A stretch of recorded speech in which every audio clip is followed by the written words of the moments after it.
Hello student, welcome to my channel. अगर आप home science TGT PGT NET की preparation कर रहे हैं तो प्लीज़ मेरे चैनल को सब्सक्राइब कर लीजिए। कमेंट बॉक्स में आपको टेलीग्राम चैनल का लिंक दिया हुआ है, वहां से आप मेरे टेलीग्राम ग्रुप को ज्वाइन कर सकते हैं। आज के वीडियो में हम पढ़ेंगे ह्यूमन फिजियोलॉजी में ह्यूमन ब्लड के सेकेंड पार्ट को। फर्स्ट पार्ट में हमने ब्लड से रिलेटेड बेसिक क्वेश्चंस और आरबीसी को डिस्कस किया था। आज के वीडियो में हम डब्ल्यूबीसी को, ब्लड के टाइप्स को डिस्कस करेंगे। तो शुरू करते हैं हम अपना पहला क्वेश्चन। हमारा पहला क्वेश्चन है डब्ल्यूबीसी यानी कि श्वेत रुधिर कणिकाओं का वैज्ञानिक नाम क्या होता है, या श्वेत रुधिर कणिकाओं को अन्य किस नाम से जाना जाता है। तो आंसर होगा हमारा ल्यूकोसाइट। डब्ल्यूबीसी को ल्यूकोसाइट के नाम से जाना जाता है। नेक्स्ट क्वेश्चन है हमारा, श्वेत रुधिर कणिकाओं का जीवन काल कितने दिन का होता है। आपसे डब्ल्यूबीसी की लाइफ साइकिल पूछ रही है। आरबीसी की लाइफ साइकिल हमने पार्ट फर्स्ट में जो है डिस्कस की थी। अगर आपने वो वाला पार्ट देखा है तो आप आरबीसी का जो लाइफ साइकिल है उसको कमेंट बॉक्स में लिख के बताइएगा। तो डब्ल्यूबीसी की जब जीवन काल की बात करते हैं तो 2 से 5 दिन तक जो है इसका जीवन काल माना जाता है। नेक्स्ट क्वेश्चन है हमारा, रोगों से लड़ने की प्रतिरोधक क्षमता कौन प्रदान करता है। तो जब रोगों से लड़ने की प्रतिरोधक क्षमता की बात आएगी तो श्वेत रुधिर कणिकाएं यानी कि डब्ल्यूबीसी जो है हमको रोगों से लड़ने की प्रतिरोधक क्षमता प्रदान करता है। आगे क्वेश्चन है हमारा, मानव रक्त में श्वेत रुधिर कणिकाओं की कमी को क्या कहते हैं। क्वेश्चन आपसे पूछ रहा है कि यदि किसी व्यक्ति में श्वेत रुधिर कणिकाओं यानी कि डब्ल्यूबीसी की कमी हो गई है तो उसको हम किस नाम से जानेंगे। तो डब्ल्यूबीसी की कमी ल्यूकोपीनिया के नाम से जानी जाती है। नेक्स्ट क्वेश्चन है हमारा, मानव रक्त में श्वेत रुधिर कणिकाओं यानी कि डब्ल्यूबीसी के बढ़ने को किस नाम से जानते हैं। तो इसको हम ल्यूकेमिया के नाम से जानते हैं। दोनों क्वेश्चंस आप जो है याद रखिएगा। अगर आपसे पूछे कि रक्त में डब्ल्यूबीसी की कमी को क्या कहते हैं तो ल्यूकोपीनिया, और मानव रक्त में श्वेत रुधिर कणिकाओं यानी कि डब्ल्यूबीसी की बढ़ने को किस नाम से जाना जाता है, ल्यूकेमिया के नाम से। नेक्स्ट है क्वेश्चन, मानव के रक्त में श्वेत रुधिर कणिकाओं यानी कि डब्ल्यूबीसी के बढ़ने से कौन सी बीमारी होती है। तो ब्लड कैंसर, इसको ब्लड कैंसर के नाम से जानते हैं। और ये किस कारण होता है, श्वेत रुधिर कणिकाओं के बढ़ने से, और बढ़ने की सिचुएशन को किस नाम से जाना जाता है, ल्यूकेमिया के नाम से जाना जाता है। हम श्वेत रुधिर कणिकाओं को पढ़ रहे हैं तो हम जानेंगे कि श्वेत रुधिर कणिकाएं यानी कि डब्ल्यूबीसी कितने टाइप्स की होती हैं। तो ये मेन जो है 5 टाइप्स की होती हैं, जिसमें पहला है हमारा मोनोसाइट, दूसरा है एसिनोफिल, तीसरा है बेसोफिल, चौथा है न्यूट्रियोफिल्स, और लास्ट है लिम्फोसाइट्स। तो ये मुख्य जो है 5 होती हैं आपकी, मोनोसाइट, एसिनोफिल, बेसोफिल, न्यूट्रियोफिल और लिम्फोसाइट्स। क्वेश्चंस आगे हम समझ लेते हैं क्योंकि यहाँ से क्वेश्चंस आपके लिए बन के आते हैं। डब्ल्यूबीसी की कोशिकाओं के जो प्रकार होते हैं ये आपके लिए इम्पॉर्टेंट हैं। क्वेश्चंस यहाँ से आते हैं तो इनको नोट करते हुए चलिएगा। पहला क्वेश्चन है हमारा, सबसे ज़्यादा कौन सी श्वेत रुधिर कणिकाएं पाई जाती हैं। मतलब आपको डब्ल्यूबीसी की कौन सा टाइप है जो सबसे ज़्यादा पाया जाता है। तो हमने 5 टाइप्स पढ़े हैं, उनमें से न्यूट्रियोफिल्स सबसे ज़्यादा रुधिर में पाया जाता है।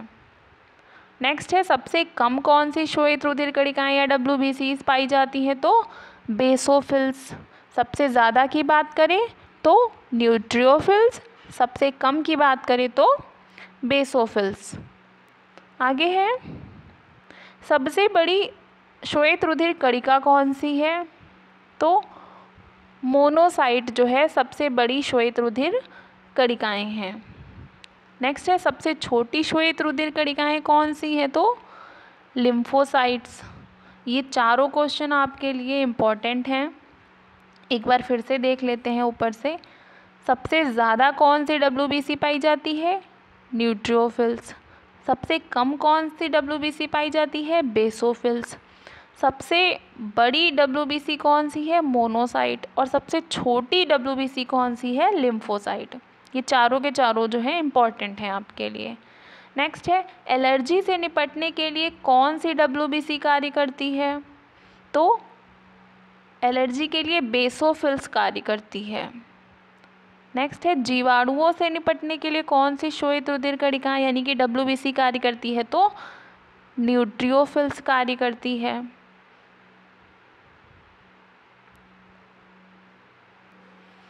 नेक्स्ट क्वेश्चन है हमारा, प्रोटोजोआ और विषाणु यानी कि वायरस से निपटने के लिए कौन सी श्वेत रुधिर कणिका WBC कार्य करती है, तो एसिनोफिल्स जो है ये प्रोटोजोआ और विषाणु से निपटने के लिए कार्य करती है। नेक्स्ट क्वेश्चन है मानव रक्त में सबसे बड़ी कोशिका कौन सी होती है, तो श्वेत रुधिर कणिका यानी कि WBC जो है मानव रक्त की सबसे बड़ी कोशिका होती है। आगे क्वेश्चन है मानव रक्त में सबसे छोटी कोशिका कौन सी होती है, तो RBC जो है सबसे बड़ी पूछे तो WBC, सबसे छोटी पूछे तो RBC होती है मानव रक्त में। नेक्स्ट क्वेश्चन है संख्या के आधार पर रक्त कणिकाओं को बढ़ते हुए क्रम में आपको लगाना है। तो अगर संख्या के आधार पर पूछे तो सबसे कम जो है श्वेत रुधिर कणिकाएं होती हैं, उसके बाद प्लेटलेट्स, और सबसे अधिक जो है RBC पाई जाती हैं। तो सबसे कम WBC, उसके बाद प्लेटलेट्स, उसके बाद RBC सबसे ज़्यादा पाई जाती हैं। नेक्स्ट क्वेश्चन है हमारा आकार के आधार पर, ऊपर हमने जो पढ़ा वो संख्या के आधार पर था कि संख्या के आधार पर आपकी रक्त कणिकाओं का बढ़ता हुआ क्रम था। यहाँ पे आपको आकार के आधार पर रक्त कणिकाओं का बढ़ता हुआ क्रम बताना है। तो आकार के आधार पर पूछते अगर तो WBC जो है आकार में सबसे बड़ी होती है। हमने अभी पढ़ा भी कि रक्त की सबसे बड़ी कोशिका WBC, रक्त की सबसे छोटी कोशिका RBC। तो उसी हिसाब से RBC सबसे छोटी, उसके बाद प्लेटलेट्स और सबसे बड़ी जो है श्वेत रुधिर कणिका। नेक्स्ट क्वेश्चन, आई होप आपको समझ आ गया होगा। नेक्स्ट क्वेश्चन है हमारा प्लाज्मा का रंग कैसा होता है, तो आंसर होगा आपका प्लाज्मा का रंग हल्का पीला होता है।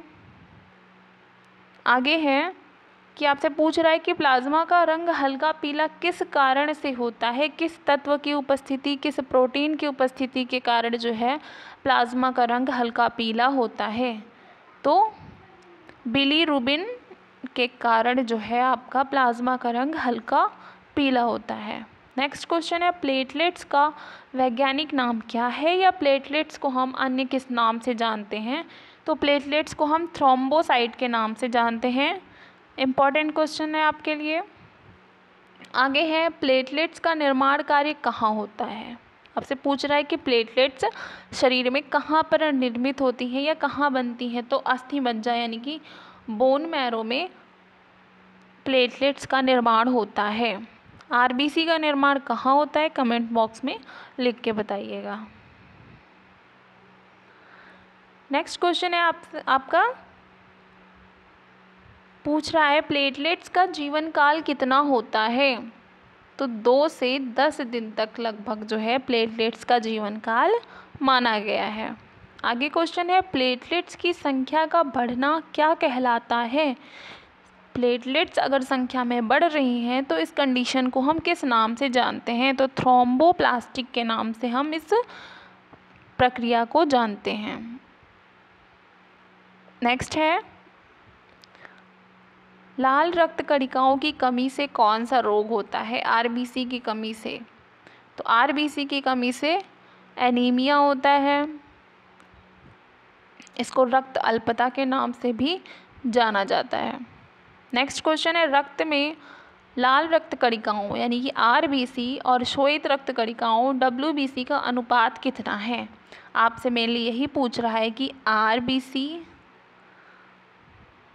और डब्ल्यूबीसी इनका रेशियो कितना होता है। तो इनका रेशियो होता है 600:1। अगर आपकी डब्ल्यूबीसी 1 है तो आरबीसी आपकी उससे 600 गुना ज़्यादा होती हैं। नेक्स्ट क्वेश्चन है, मानव रक्त के किस अंग में रक्त नहीं पाया जाता है। जैसा कि आप सभी जानते हैं कि किसी भी अंग को सुचारू रूप से कार्य करने के लिए ऑक्सीजन की आवश्यकता होती है, और ऑक्सीजन का परिवहन किसके द्वारा होता है, आरबीसी के द्वारा होता है। आरबीसी कहाँ उपस्थित होती है, तो आरबीसी एक रक्त कणिका है जो कि रक्त में जो है पाई जाती है। तो आपको बताना है कि शरीर का ऐसा कौन सा अंग है जहाँ पर रक्त नहीं पाया जाता। तो इसका आंसर होगा कॉर्निया। तो अब क्वेश्चन ये उठता है, फिर कॉर्निया कहाँ से ऑक्सीजन प्राप्त करती है, कॉर्निया क्या होती है। कॉर्निया हमारे नेत्र का सबसे प्रमुख भाग होती है, उभरा हुआ भाग हमारा कॉर्निया कहलाता है, और ये जो है वातावरण से जो है ऑक्सीजन प्राप्त करता है। इसको ब्लड से ऑक्सीजन प्राप्त करने की आवश्यकता नहीं होती है, इसी कारण जो है इसमें रक्त नहीं पाया जाता। नेक्स्ट क्वेश्चन है, कौन सा विटामिन रक्त का थक्का बनाने में सहायता करता है। तो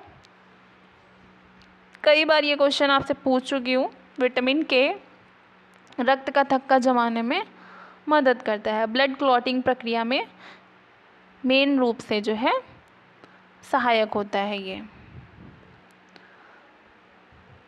नेक्स्ट क्वेश्चन है, कौन सा प्रोटीन रक्त का थक्का जमाने में महत्वपूर्ण भूमिका निभाता है। तो फाइब्रिनोजन प्रोटीन जो है रक्त का थक्का जमाने में महत्वपूर्ण भूमिका निभाता है। आगे क्वेश्चन है, कौन सा खनिज लवण रक्त का थक्का जमाने में सहायक होता है। तो राइट आंसर होगा आपका कैल्शियम। कैल्शियम आपका रक्त का थक्का जमाने में सहायक होता है। तो आपसे पूछे कि रक्त का थक्का जमाने में कौन सी विटामिन सहायक, तो विटामिन के। कौन सी प्रोटीन सहायक, तो फाइब्रिनोजन प्रोटीन। और कौन सा खनिज लवण सहायक होता है, तो कैल्शियम सहायक होता है। नेक्स्ट क्वेश्चन है, रक्त को तरल बनाए रखने वाला पदार्थ कौन सा होता है। तो हिपैरिन जो है रक्त को तरल बनाए रखने का कार्य करता है। नेक्स्ट क्वेश्चन है, अस्थि मज्जा में किस ऊतक से रक्त का निर्माण होता है। रक्त का निर्माण अस्थि मज्जा में होता है, ये हम पढ़ चुके हैं। लेकिन अस्थि मज्जा में कौन सा ऊतक पाया जाता है जो कि रक्त के निर्माण में सहायक होता है। तो हीमैटोपोइटिक नामक जो ऊतक होता है ये अस्थि मज्जा में रक्त के निर्माण में सहायता करता है। इसी ऊतक से जो है रक्त का निर्माण होता है।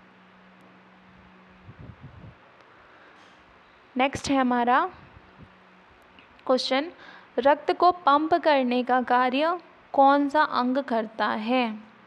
तो हमारा आंसर होगा हृदय। हृदय जो है हमारा रक्त को पंप करने का कार्य करता है। ये रहा हमारा हृदय का डायग्राम। इसकी संरचना को, इसके कार्य को, इसके भाग को हम जो है ब्लड सर्कुलेशन सिस्टम में डिटेल से समझेंगे।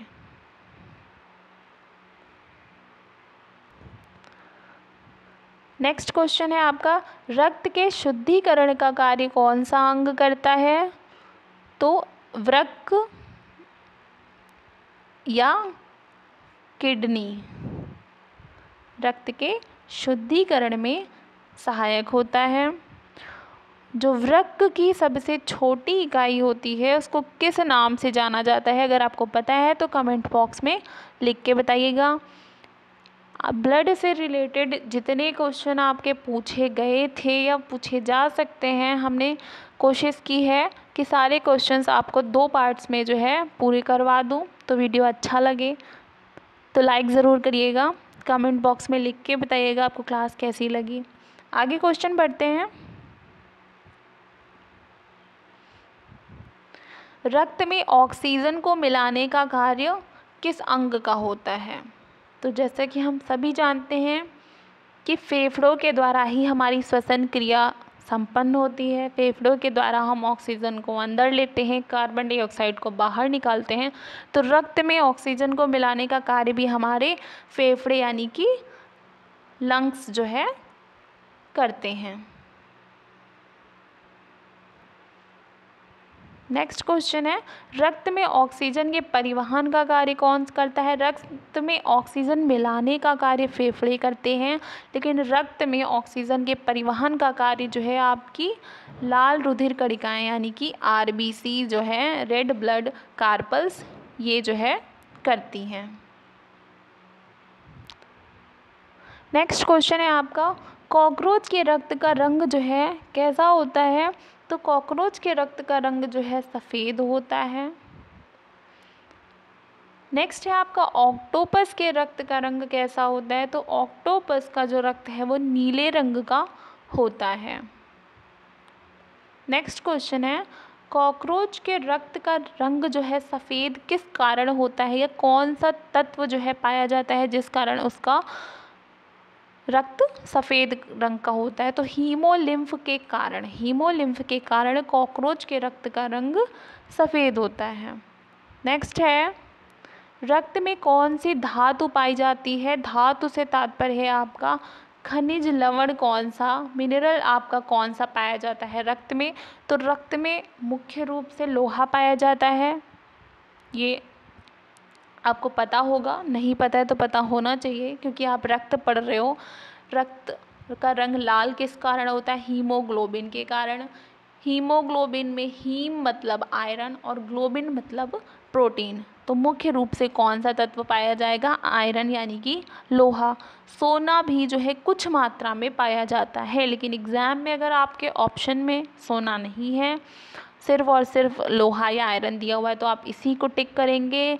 लेकिन अगर ऑप्शन में जो है आपके पास ये भी है और दोनों ही क्वेश्चंस 1 और 2 दोनों सही है, ऐसा करके ऑप्शन आपके पास है, तो आप ये वाला क्वेश्चन जो है दोनों को ही सही मानेंगे।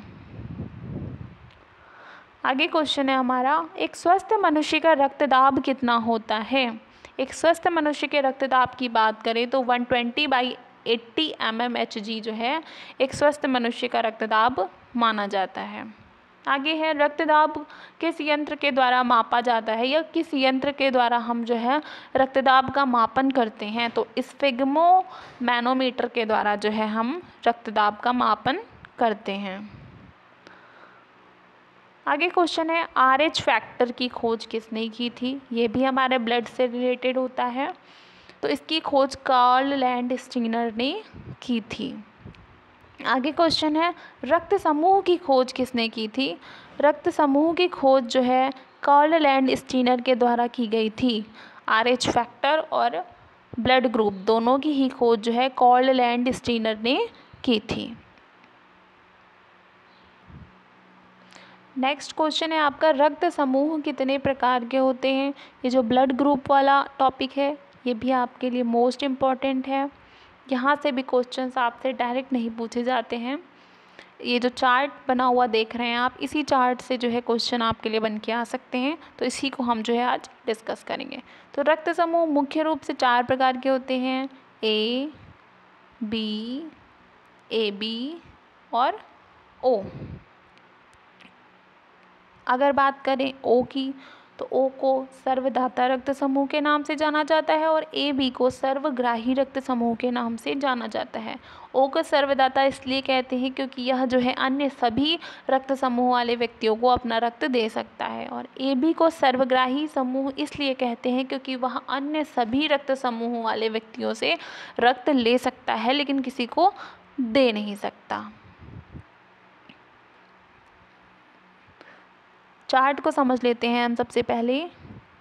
इसमें आपका दिया हुआ है कि ब्लड ग्रुप्स में, ब्लड में आपके एंटीजन और एंटीबॉडी दोनों चीज़ें उपस्थित होती हैं, उसी के आधार पर आपके ब्लड ग्रुप जो है निर्धारित होते हैं।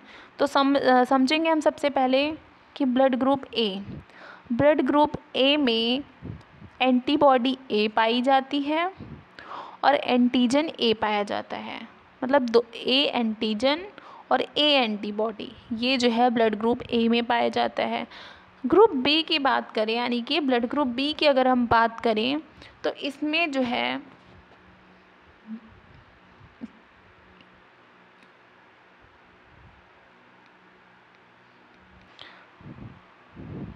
इस पीडीएफ में बेटा आपका ये जो ब्लड ग्रुप वाला चार्ट है ये अच्छे से शो ही नहीं हो रहा है, तो इसको मैं एक्सप्लेन नहीं कर पाऊँगी। इसके लिए मैं एक अलग से शॉर्ट वीडियो बनाऊँगी।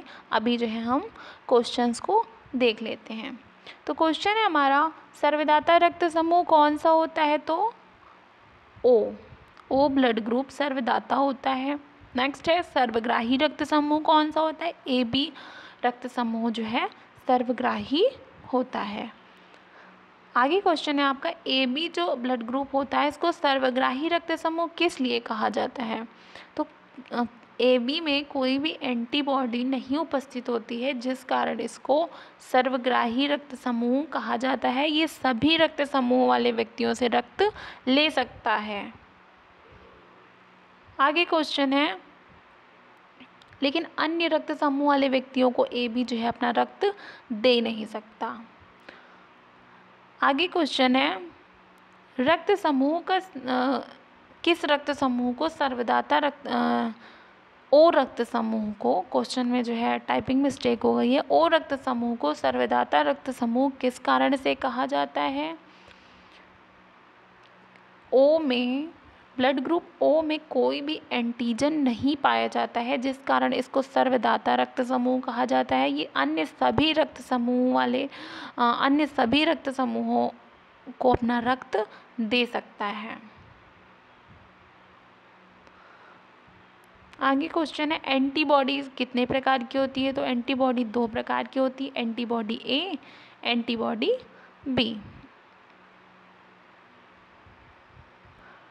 नेक्स्ट क्वेश्चन है, एंटीजन कितने प्रकार के होते हैं? तो एंटीजन 2 प्रकार के होते हैं, एंटीजन ए और एंटीजन बी। नेक्स्ट क्वेश्चन है, किस रुधिर वर्ग में दोनों एंटीजन पाए जाते हैं? तो ए बी जो ब्लड ग्रुप होता है इसमें दोनों एंटीजन पाए जाते हैं। ये क्वेश्चंस भी आपके लिए इम्पॉर्टेंट हैं, आएंगे तो आपके जो है डिटेल में क्वेश्चन यहीं से पूछे जाने के चांस हैं। नेक्स्ट क्वेश्चन है, किस रुधिर वर्ग में दोनों एंटीबॉडी पाई जाती हैं? तो ओ जो ब्लड ग्रुप है इसमें दोनों एंटीबॉडी पाई जाती हैं। आगे क्वेश्चन है, किस रुधिर वर्ग में कोई भी एंटीजन पाया नहीं जाता? तो ओ रुधिर वर्ग जो है इसमें कोई भी एंटीजन पाया नहीं जाता है। इसमें दोनों एंटीबॉडीज़ पाई जाती हैं, लेकिन एंटीजन जो है कोई भी नहीं पाया जाता है। और वैसे ही आपका ए बी है कि ए बी जो ब्लड ग्रुप है इसमें कोई भी एंटीबॉडी नहीं पाई जाती है और दोनों एंटीजन जो है इसमें पाए जाते हैं। आगे क्वेश्चन है, रक्त के शुद्धिकरण की प्रक्रिया को किस नाम से जाना जाता है? तो रक्त के शुद्धिकरण का जो है कार्य कौन सा अंग करता है, इसको हम ऊपर डिस्कस कर चुके हैं, तो इसका आंसर आप कमेंट बॉक्स में मुझे लिख के बताइएगा। रक्त के शुद्धिकरण की जो प्रक्रिया होती है उसको डायलिसिस के नाम से जाना जाता है।